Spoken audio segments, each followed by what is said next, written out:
Alrighty, folks, we are starting to see the news cycle turn on AI and robots. The leading message is AI and robots will create 10, 15, perhaps even as high as 20% unemployment. I want to have a conversation with the CEO of a tech company, somebody who's been in the Bay Area for decades, who is making decisions, hiring, firing, using AI as fact in their technology. So, Dana, I want to know, do you think AI and robots combined will lead to mass unemployment on the scale of 10, 15, or 20% anytime over the next 5 years? The short answer is no. However, there will be job displacement in certain areas and new jobs created.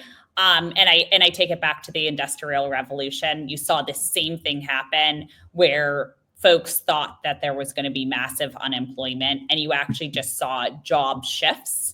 So while folks will have unemployment from their current jobs, and I can give you some examples even at Hemlane, they get, your rock star performers, people who are great, show up to work, are curious. They're just going to find new opportunities and new jobs that are created.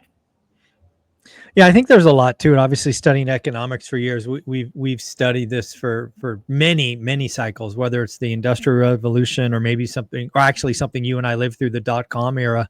Technology was always going to come and replace workers, and now robots, and the thought was, what are we supposed to do? And I think your point is right on.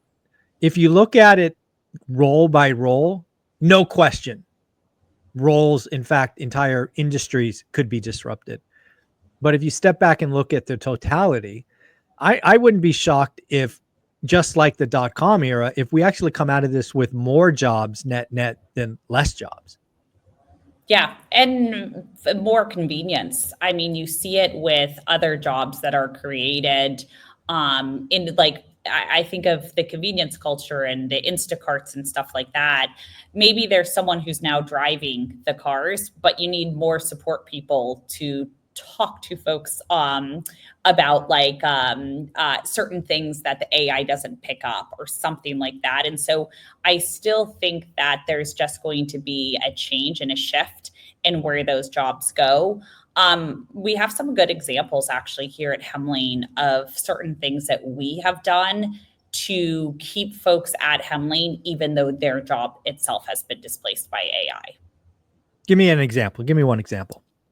So one of the things that I notice is that with certain jobs like repair coordination, we actually still really, really need humans there, because the biggest value add to doing repair coordination is project management, but also working with service professionals. A service professional is not going to want to talk to AI when it's a really hard, difficult, challenging thing. The AI might kind of push back on the price, but not in the way that a human will today. And I'm talking about today, but tomorrow may be a different story. However, there's other things that it's really easy for AI to take over. A tenant puts in a request and says, what's the parking situation at this property? Well, we already have structured data in the back end. We can answer that right away. An AI chat can respond to that very quickly. Do you accept Section 8? Chat can respond very quickly based on the laws within that county, within that state, and also the landlord specifications. If they can say no to Section 8, what are the landlord specifications? That can respond immediately. However, if you look at those types of jobs, we used to employ people to do that. What we've done is just taken those folks and said, now you have a new job. We need you in repair coordination now. Mm-hmm. And we need you to do more of the project management stuff. We need to do even a stronger job of really understanding pricing and price transparency and what is too high, what is not. And so we ourselves do the same thing that I think the entire economy and the free market will do, which is just, hey, this person's valuable. Maybe we can go put them here and create a new opportunity. And it helps us innovate and increase our level of quality, because before we couldn't have as many people looking at pricing for service professionals in certain jobs. Now we can because we have AI doing something else. And so I think overall it's going to be a net win, but you do have to be agile. People who say, I am a house cleaner and I will always be a house cleaner and nothing else, they are going to be unemployed. They have to say, you know what, maybe I work in the factories and work on the robots themselves rather than in the job they're doing today. Yeah, I think I'm thinking of two articles I read in the last 7 days. One was Amazon announcing they've deployed their 1 millionth robot, which I thought was Wow. interesting. And then Mark Benioff coming out and saying that 40% of the work being done at Salesforce was being done by AI. Right. And those numbers on the surface, you have to step back and go, wow. But then if you step back further and go, well, what does all of that mean? Well, in Amazon's case, I'm going to guess a lot of those robots have been deployed in moving of boxes and equipment, and Mhm. you've really starting to prevent injuries, right? I got to imagine one of the largest, things at Amazon is people just getting hurt moving stuff, right? Yeah. And then you go back to Salesforce and you go, okay, if 40% of the work is being done by AI, what does that mean? Well, in a software world, it probably means either, to your point, maybe better customer service or more efficient customer service. But if you really step back and go, that's engineering, that just means faster release cycles. That means building something better for your Mhm. customers. So there's, and by the way, going faster probably means you need more people in QA and more, Mhm. education and all these things. So again, it's just about moving roles is what I was thinking with those two articles. Absolutely. Couldn't agree more. The other one that I think is pretty cool is actually one also here in Silicon Valley called One Tech, who's Hmm. doing the robots for your home. So that's for consumers, not on the Amazon side, but they are pushing out, I think in December, 40,000 robots that you can buy, right? It's $40,000 per robot, Hmm. and they can clean for you, clean your house and all sorts of things. It's called Neo is what the Hmm. robot is called. And anyway, what I think is really cool about something like that is suddenly folks who were in those jobs can actually find something else to do that is a net positive. We'll get to the moon faster. We'll be able to cure cancer faster. Like all of these things that we need to do and we potentially need more humans to help with in certain ways, we'll be able to do by coupling AI with humans for anything. But yeah, I think education will be a big one because right now, education, it's so much easier to access, do online courses. I think it's almost going to push people to say, okay, I don't want to get displaced. Let me go online and take a free course and learn about X, Y, and Z. If you're an employer and you have a job and you're looking to hire someone who used to be a cleaner, great, let me give them a course online that's going to train them for this job.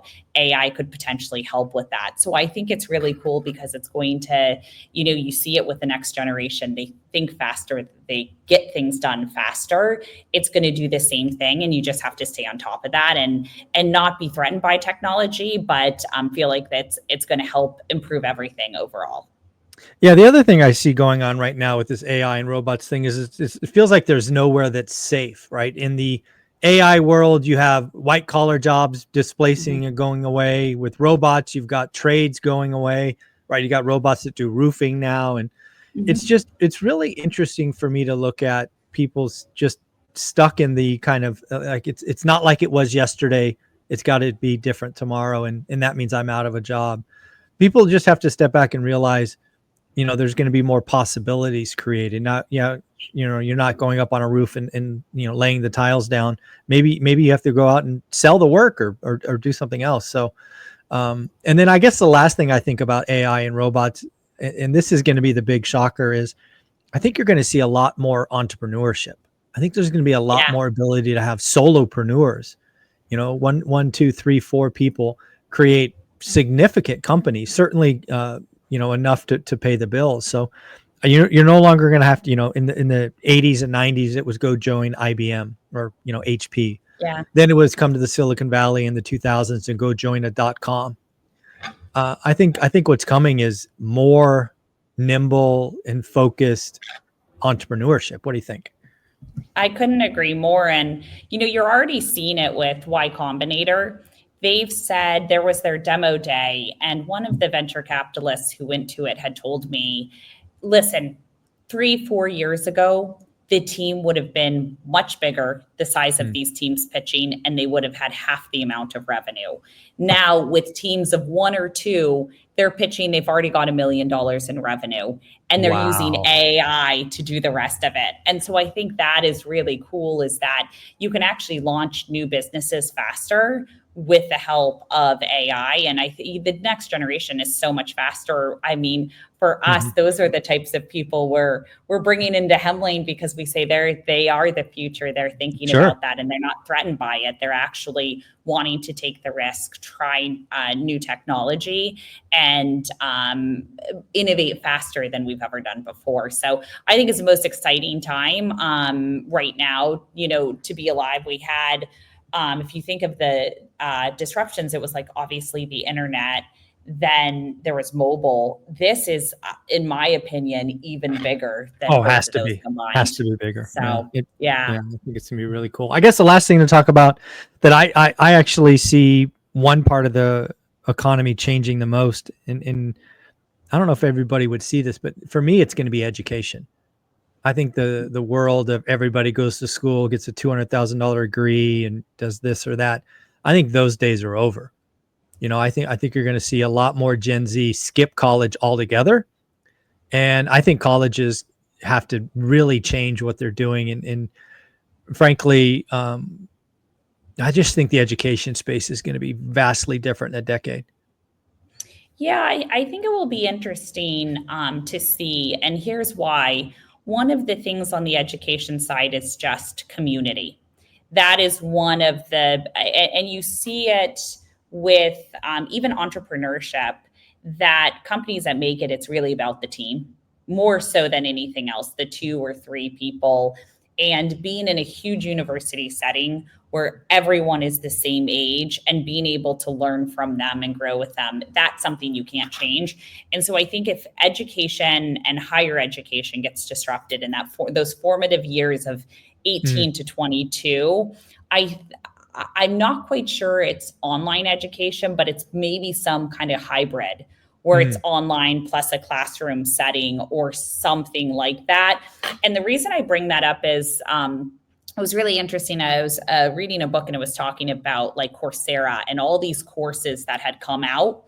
And it was saying that when they offered these courses for free, there was only an 8% completion rate on the courses. And then there was one geography where the completion was like 89%. And so they looked into it, these online education, free coursework, and said, why are more people completing it in this particular geography? And you know what it had to do with? Community. Groups of students would get together and do the courses together and learn together. Makes sense. I think on the education side, how someone's going to win is trying to figure out and balance that and bring the two together. Because I think, to your point, entrepreneurship, there will be a spurring of that and a lot of other things, but you almost need that community to help bring that together. You sitting in your place in Kansas City and behind a computer and trying to meet people is not going to spur it and get that energy that you get in the in-person. And I know, Michael, you being a salesperson, probably know that firsthand. And so I think there's going to be that kind of combination of how do you bring that together? And I don't know the answer to it, but yeah, I think it's gonna change. But you're right. There's the community aspect or social aspect or growing up aspect of college is extremely valuable. And you can see folks that never had that. They sometimes don't grow up. So I think that's a very, very good caveat. So again, at the end of the day, I don't think AI and robots are to be feared. I do think jobs will change. I think you as an individual may have to change, grow, look for opportunity. I think the upside is greater than the downside. But Dana, what are your closing thoughts?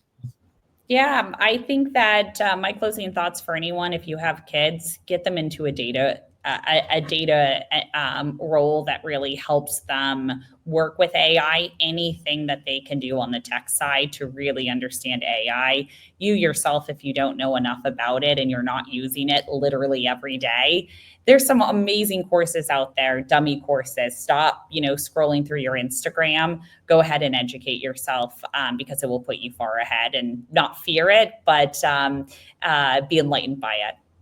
Yeah, folks, at the end of the day, you can either be a Luddite, which is somebody that's just anti-tech, anti-change, or you can go out and improve, grow, and look for opportunities. Dana, you're amazing. Folks, go to hemlane.com, mention ORAT. Also, don't forget to check out their resources tab, which is amazingly done. Dana, you're amazing. Take care.